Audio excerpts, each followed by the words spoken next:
또 하나 이색적인 풍경은 당시에는 기자회견을 했어요. 맞아요. 기억나요. 네. 약간 아수라 전 배우님이 이렇게 결혼하면서 정말 철통부안 모든 걸 막 우산으로 다 가리고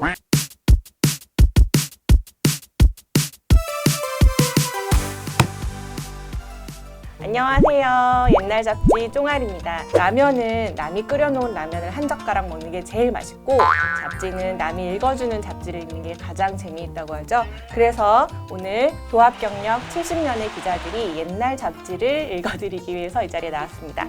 오늘 첫 번째 함께 읽을 책은 잡지는 99년 세기말 우리가 이제 2000년 밀레니엄을 바라보던 그 시점에 11월호를 준비했습니다. 표지를 먼저 보시면 굉장히 빼곡하게 틈이 없을 정도로 가득 차 네. 있는데 이 시기가 언제인지 되게 가늠하기 어려우실 거예요. 그래서 제가 먼저 찾아본 게 개봉 영화. 아, 그쵸. 네, 그래서 99년 11월호에는 그 텔미 썸띵이라는 영화가 있었어요. 그 스포일러라는 용어 자체를 좀 대한민국에는 많이 알린 의외의 네. 범인이 있다, 도사리고 있다 이런 스릴러인데 당시는 텔미 썸띵이 개봉을 했고요. 그리고 비디오 소개가 있어요. 요무렵만 해도 출발 비디오 여행 같이 비디오가 각광받던 시대라서 그 당시 빌려보고 비디오가 인정사정 볼 것 없다가 비디오로 막 출시됐던 이런 시기입니다. 극장에서 이렇게 비디오로 나오는 시간텀이 어느 정도였어요?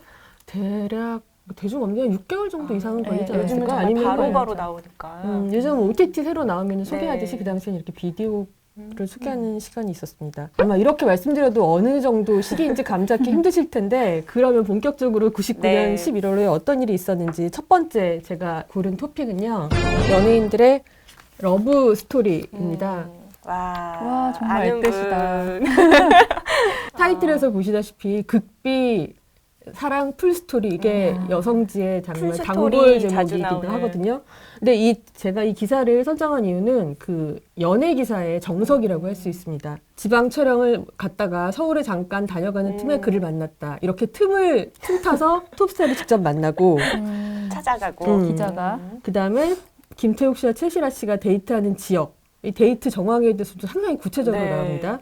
일단 논현동, 뭐 엎어지면 코다할 때 살고 있는 청담동에 살고 있다는 이런 내용. 그 다음에 당시 타고 있던 차, 마르샤 차종을 이용해서 데이트를 했다. 개인정보 같은 건 없는. 그런 거 전혀 없고요. 그 다음에 이런 고전적인 용어들이 나와요. 하루에 4-5번씩 미러를 속삭였다. 이런 부분들. 네. 그 당시에 김태욱 씨도 굉장히 인기 가수. 제 꿈속으로 그리고 최시라 씨는 정말 말할 것도 없는 톱스타였는데 두 분의 열애설이 굉장히 화제가 됐었던 상황이고요. 연상연하 커플이셨네요. 한 살 정도는 그쵸. 넘어가죠. 그렇죠. 그리고 또 하나 그 당시를 보여주는 게 이렇게 담배를 피는 장면이 스스럼 없이 가능했던. 등장했습니다. 요즘은 뭐 영화나 드라마에서도 네, 담배 피는 모자이크. 장면은 등장하지 않는데 그 당시에 이런 게 굉장히 멋있어서 허브 촬영할 때도 담배를 물고 찍는 장면이 굉장히 네. 꼭 나왔죠. 음. 담배는 익숙한 장면이었고요. 그리고 또 하나는 이제 전지적인 시점에서 기자가 두 사람의 열애에 대해서 평가를 합니다. 어떤 식으로? 그래서 뭐 밉지않은 여우라고 표현을 했다라고 하는데 이런 천상 여자 같은 표현들. 그래서 최시라 씨랑 김태욱 씨는 2000년 3월에 결혼을 하셨고 지금도 굉장히 모범적인 커플로 알려져 있는데 그 김태욱 씨 같은 경우는 유진스가 사업가. 취재를 네. 좀 네, 최근에 네, 한 걸로 네. 알고 있는데. 예. 최근에는 뭐 연예인이 아니라 사업가로 만났죠. 맞아요. 저도 네. 사업가로 알고 있어요. 예. 이분이 이제 웨딩 사업을 처음 시작을 하시고 그 다음엔 이제 그 색조 사업을 하신 거, 색조 화장품 사업을 하셔가지고 로맨이라고 아마 10대, 20대 여성분들은 모두 다 아시는 나도 샀어요, 로맨. 예. 그걸 어떻게? 왜 사셨어요? 이거 기사에 썼더라고, 로맨이. 아 색깔이 이뻐. 네. 10대만 좋아할 게 아니라. 아. 또 그래가지고 이제 화장품 CEO로 만났는데 진짜 명실상부 이제는 사업가가 되셨죠. 맞아요. 예. 사업성 좋으셔가지고. 예. 그래서 지금 뭐 코스닥에서 상장이 되고 또 뭐 동남아시아나 뭐 일본 여러 군데로 해외 지금 진출도. 확장하고 있는 상황이라서 네. 예, 지금도 계속 기대가 되는 그런 사업체인데 그 최시라 씨는 의외로 그 활동을 좀 안 하신 지 한 3년 정도 맞아요. 지나셨어요. 그래서 좀 근황을 여쭤봤더니 육아에 전념하시고 있다고 그러시더라고요. 육아라고 하기엔 자녀분들이 많이 그러네요. 장성하죠. 이제 컸을 텐데 아마 2, 3년 후에는 다시 또 입시를 마치시고 깜짝 이제 복귀를 하시지 않을까. 빨리 돌아오셨으면 맞아요. 좋겠다. 네. 근데 아마 2, 3년 후에 나오셔도 아마 음. 전성이 못지않게 아마 활약하실 것 음. 같아요. 워낙 바탕이 있으신 분이라. 네. 예, 예.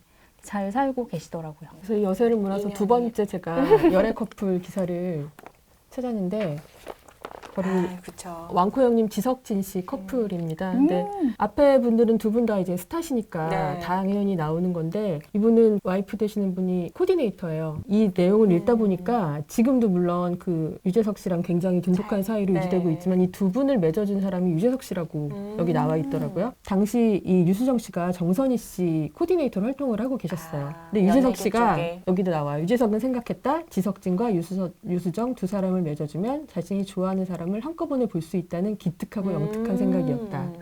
정말 그런 생각으로 두 분을 맺어줘서 결혼에 성공했다는 얘기인데 당시에는 이렇게 일반인이랑 결혼을 할 때도 잡지 인터뷰를 하는 게 스스럼이 없었어요. 요즘은 연예인들이 일반인과 결혼한다고 하면 비연예인과 비공개, 네. 결혼을 한다라고 하고 신상에 대해서는 전혀 밝히지 않는 것이 그렇죠. 예, 네, 원칙으로 네. 되어 있는데 네. 당시만 해도 이렇게 인터뷰를 하셨고 또 하나 이색적인 풍경은 당시에는 기자회견을 했어요. 맞아요. 기억나요. 예, 예, 예. 그래서 호텔 같은 경우 네. 이제 큰 홀을 빌린다기보다 이렇게 아담한 홀에서 당시에는 매체들이 많지 않고 기자들 맞아요. 수도 많지 않으니까 조촐하게 불러서 저희 이런 결혼합니다라고 얘기를 하시는 케이스가 있었는데 맞아요. 제가 마지막으로 갔던 게 기억하기에는 박신양 씨. 그러니까 그때 일반인 여성분이랑 맞아요. 결혼을 기업의- 앞두고 맞아요. 네. 그래서 어디 호텔 작은 홀이었는데 그 당시에 노란색 이렇게 가디건을 입고 나오셨는데 너무 네. 예뻤던 기억이 나고 두 분이 가족여행을 갔던 부산 호텔 네. 헬스클럽에서 만났다라고 정말 영화 속에 나올 것 같은 스토리를 말씀을 하셨는데 그 기억이 좀 많이 납니다. 그 연예인 결혼식이 제가 알기로는 이제 과거에는 기자분들을 위한 이제 어떤 자리들도 있었고 또 사진을 찍기 위해서도 어떤 굉장히 많이 오픈되어 있는 분위기였는데 지금 이제 탑 배우이신 모 배우가 결혼을 하면서 약간 아수라장에 막 다 아수라는 되죠. 밟고 네, 밟고 네. 올라가서 찍고 이러다 보니 누군지 알 것 같아요. 갔었어요. 네, 그래서 약간 그게 약간 기점이 돼서 그 이후로는 비공개 결혼식을 하는 경우도 굉장히 많아졌고 또 전 배우님이 이렇게 결혼하면서 정말 철통부안 모든 걸 막 우산으로 다 가리고 찬도연 하시면서 네 그때부터 약간 톱스타는 비공개로 결혼을 한다라는 어떤 암묵적 룰 같은 게 생긴 것 같아요. 그래서 호텔에서 결혼하면 다 어떻게든 철통부안을 하고 그래서 막 그 비굴하게 이렇게 연예계 소속사 대표님들이 사실은 청첩장을 많이 받으시고 또 주고 받으시니까 이제 그런 친분이 있으면 청첩장 좀 비굴하게 하나씩 빌려서 가기도 하고 그랬던 기억도 나요. 근데 또 나갈 수가 없고. 근데 당시는 정말 그 아수라장 항상 막 기자들하고 그 하객들하고 섞여가지고 아수라장 됐었는데 그걸 어떻게 계속 진행을 결혼식을 하셨는지 참 지금 생각하면 이해가 안 되는데 저희는 예의가 없었죠. 죄송합니다.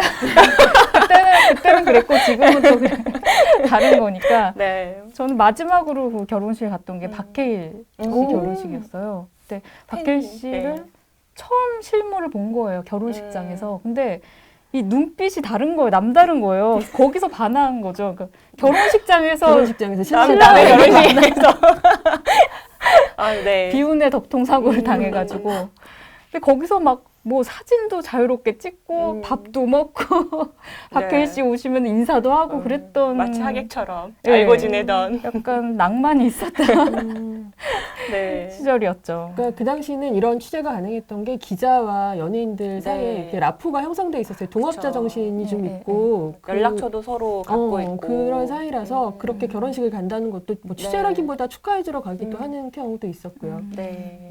그리고 제가 마지막으로 알려드릴 그 연애 소식은 김원희 씨인데 사실은 이게 여성지의 또 하나의 패턴이 나옵니다. 김원희 씨가 이 인터뷰를 하신 이유는 실은 경락 비디오를 내셨어요. 유행이었죠. 얼굴이 작아지는 김원희 비디오. 누구나 샀죠. 네. 이것 때문에 인터뷰를 하셨어요. 사실 인터뷰 내용의 80%는 이 경락 비디오인데 여기 남자친구 얘기가 한 두어 마디 나옵니다. 그렇게 또 이렇게 제목으로 뽑은. 네, 그러기 때문에 제목은 메인이 7년 되죠. 사귄 남자가 얼굴 작아져서 예쁘대로 뽑히는 이건 예전에는 뭐 비일비재할 네. 때 일어났던 일이고요. 제가 여기 좀 재밌게 본 거 중에 하나가 김원희 씨 바지를 네, 어머. 보시면 오. 요즘 유행하는 스타일이네요. 앞뒤가 바뀌었죠. 음. 세기말 패션을 많이 궁금해하실 것 같은데 사실 별다른 게 없어서 뭘 보여드리나 했는데 세기말에는 이런 패션이 아. 예, 오. 신발이 안 보여. 유행 과장된 저는 이 이 폼과 헤어밴드가 굉장히 인상적이고 이런 뭐라 그러지? 쫄티? 딱 달라붙는 몸에 드러나는 의상들이 세기말에 굉장히 많이 인기를 얻었던 바지는 펑퍼짐하고 뭔가 되게 기억을 많이 하시는 것 제 같은데 이지은의 학번이라 이렇게 다들 이런 모습으로 다니셨던 기억이 나요.